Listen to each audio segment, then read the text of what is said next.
Donc, les inéquations de la forme sin de x inférieur ou égal à a ou sin de x supérieur ou égal à a, ou alors strictement supérieur ou strictement inférieur.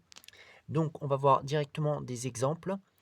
Donc, on demande ici de résoudre dans 0, 2π, dans l'intervalle 0, 2π, parce que d'habitude, on peut résoudre dans R, on n'est pas obligé de résoudre dans 0, 2π, les équations qui sont définies ici. Donc 0,2π, ça permet de simplifier un petit peu, parce que dans R, c'est plus compliqué, parce qu'il y a davantage de solutions, etc. Donc, ce que l'on utilise généralement, c'est qu'on se représente le cercle trigonométrique. Donc, par exemple, première équation, sinus de x strictement supérieur à racine de 2 sur 2. Donc, on représente comme cela, à main levée, le cercle trigonométrique pour se représenter la situation. Ici, on a l'axe des abscisses, ici l'axe des ordonnées, et la coordonnée d'un point sur l'axe des ordonnées correspond à la valeur du sinus. Donc, on se représente racine de 2 sur 2 au niveau des sinus. Pourquoi? Parce qu'on doit avoir le sinus qui doit être supérieur à racine de 2 sur 2. Et ensuite, on représente sur l'axe des sinus la partie qui nous intéresse, c'est-à-dire qu'on doit être au-dessus de racine de 2 sur 2, donc ça doit être cette zone qui est ici. Et ensuite, on repère donc, sur le cercle, les points qui donnent cette valeur d'ordonnée, racine de 2 sur 2. Donc ça va être ce point qui est là et ce point qui est là. Et la valeur de l'angle qui correspond, qu'il faut quand même connaître. Donc pour racine de 2 sur 2, il faut se rappeler que c'est toujours quelque chose de la forme pi sur 4. Donc ici, ce sera pi sur 4. Et ici, ce sera 3pi sur 4. Voilà. Et donc j'ai colorié sur l'axe des ordonnées la partie où le sinus est supérieur à racine de 2 sur 2. Et maintenant, nous, ce qui nous intéresse, c'est la valeur qui correspond sur le cercle. Et donc sur le cercle, les points qui sont là, enfin les valeurs ici, les ordonnées qui sont là, correspondent aux points de cet arc de cercle qui est là, parce que donc c'est leur valeur d'ordonnée. Donc on repère les ordonnées des points comme ça. Donc du coup, je colorie tout ce qui est ici. Tout ce qui est ici. Voilà. Et donc ensuite, qu'est-ce qu'on fait? Bah, on va en déduire que ça va être l'intervalle qui va être entre la valeur de départ, on parcourt le cercle jusqu'à la valeur d'arrivée. Donc, par conséquent, ce que l'on peut indiquer, c'est que S égale donc crochet, mais crochet, attention, vers l'extérieur, parce que pi sur 4, nous ne le prenons pas, parce qu'on veut que ce soit strictement supérieur à racine de 2 sur 2. Or, en pi sur 4, c'est égal à racine de 2 sur 2, donc on veut strictement. Et ça va de pi sur 4 jusqu'à 3pi sur 4, qu'on exclut aussi, parce qu'en 3pi sur 4, on est égal à racine de 2 sur 2, on n'est pas supérieur strictement. Donc l'ensemble des solutions correspond à cela. Donc ensuite, on nous demande sinus de x inférieur ou égal à moins 1,5. Donc même principe, on représente le cercle comme cela, avec l'axe des abscisses, l'axe des ordonnées. L'axe des abscisses, c'est pour repérer le cosinus, l'axe des ordonnées, c'est pour repérer le sinus. On repère moins 1,5 sur cet axe, donc moins 1,5 c'est à peu près ici, moins 1,5, parce que je rappelle que là c'est la partie négative, là c'est la partie positive pour les sinus, moins 1,5, et nous on doit être inférieur ou égal à moins 1,5, donc je colorie ce qui est inférieur à cela. Je repère sur le cercle les valeurs qui donnent moins 1,5. Donc ici, nous avons une première valeur. Nous avons une première valeur et une deuxième valeur. Donc alors là, c'est important parce qu'on résout sur 0,2pi. Sur 0,2pi. Donc nous, on va tourner dans ce sens-là pour avoir des valeurs positives, sachant qu'ici, c'est 0. Ici, c'est pi. Donc on est bien d'accord qu'on tourne comme ça, parce qu'il y en a, ils vont mettre des valeurs ici qui va être par exemple moins pi sur 6 et ici moins 5pi sur 6. Le problème, c'est que on ne sera pas sur 0,2pi. Donc on va tourner dans ce sens-là pour avoir des valeurs qui sont entre 0 et 2pi. Et ici, c'est 7pi sur 5. Ici, ce sera 7pi sur 5, qui correspondra à la valeur de moins 1,5. Il faut savoir repérer les valeurs des angles sur le cercle. Et ici, ce sera, si je ne me trompe pas, donc 11 pi sur 6. Parce qu'on est, en fait, on est à pi sur 6 de 12 pi sur 6. Il n'y a plus qu'à parcourir pi sur 6 pour arriver à 12 pi sur 6, qui est égal à 2 pi. Donc j'ai ces deux valeurs.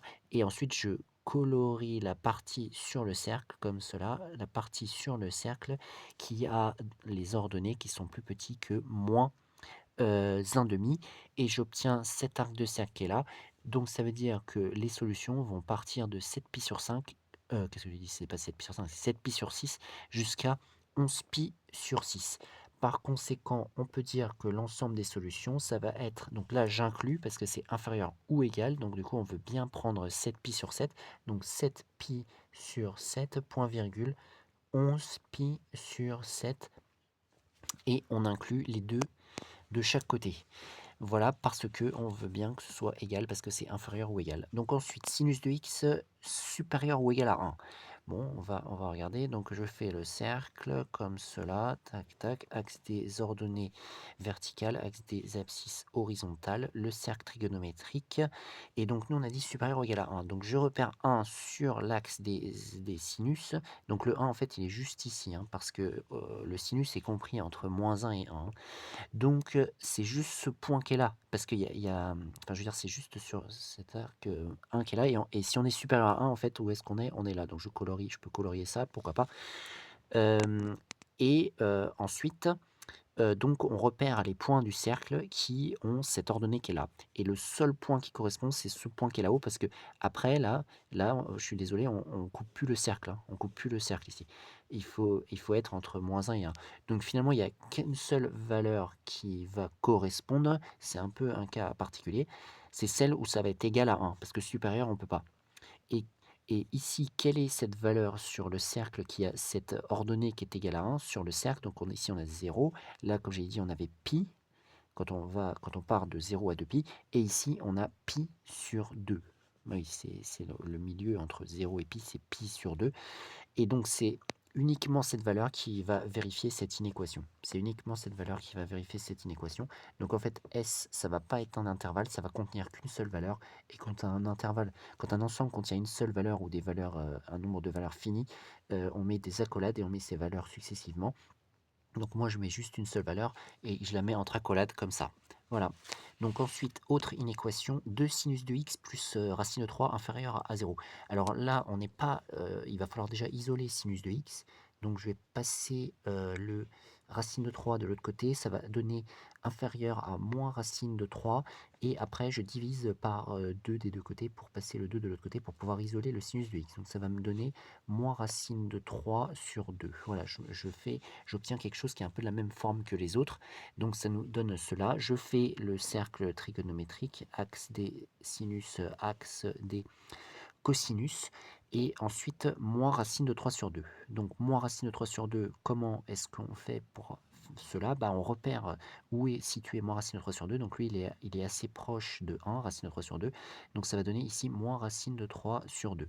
Ensuite, je colorie ce qui m'intéresse. Donc c'est la partie inférieure ici qui va jusqu'au bout du cercle. Et je repère les valeurs qui correspondent à cela sur le cercle, les valeurs d'angle qui correspondent sur le cercle. Et donc je dois résoudre entre 0 et 2π, donc attention, je numérote pareil. Enfin, je mets les valeurs en allant dans le sens à partir de 0 jusqu'à, en faisant un tour 2π, en tournant dans le sens trigonométrique. Et ici, il se trouve que ce sera, donc ici c'est 3π sur 3, ici ce sera 4π sur 3, et ici ce sera 5π sur 3. Donc il faut savoir repérer ces valeurs, hein. Et je vais colorier donc la partie sur le cercle qui a ces ordonnées ici. C'est celles qui sont entre 4π sur 3 et 5π sur 3. Par conséquent, je peux mettre que l'ensemble des solutions sur l'intervalle 0,2π, c'est l'intervalle, donc là je dois exclure parce qu'on ne veut pas que ce soit égal à moins racine de 3 sur 2, donc 4π sur 3, point virgule 5π sur 3, et j'exclus également 5π sur 3.